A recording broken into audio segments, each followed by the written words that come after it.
చుట్టూ చల్లని ప్రశాంతమైన వాతావరణం ఉంటే ఎవరికి ఇష్టం ఉండదు చెప్పండి. మా ఇల్లు కూడా అంతే. చుట్టూ 4 వైపులా పొలాలుంటాయనమాట. చాలా ప్రశాంతంగా ఉంటుంది.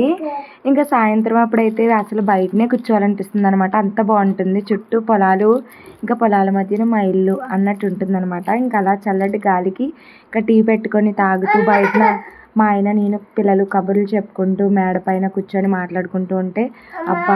ఇలాంటి జీవితం చాలు ఇంక ఈ జన్మకి అనిపిస్తుందనమాట నాకైతేని. ఇంకా సాయంత్రం ఇంటి పనులైతే చేసుకున్నాను. తర్వాత మొత్తం అంతా తుడిచేసుకొని కల్లాపది జల్లుకొని ముగ్గులు పెట్టుకున్న తర్వాత ఇంకా ప్రశాంతంగా టీ పెట్టుకొని అయితే తాగేసాను. తర్వాత పిల్లలకి ఇంకా స్నాక్స్‌గా అయితే మొక్కజొన్న పొత్తులు అయితే ఉన్నాయన్నమాట. ఇంకా అవైతే ఉడకపెట్టాను. ఇంకా తర్వాత వంట అయితే చేయాలన్నమాట. మాకు ఎక్కువగా మొక్కజొన్న తోటలు వేసారనమాట. ఇంకా మొక్కజొన్న పొత్తులకి అస్సలు కొరువు ఉండదు. ఇదండి మినీ వ్లాగ్. నచ్చితే కనుక లైక్ చేయొచ్చు కదా మరి. బాయ్.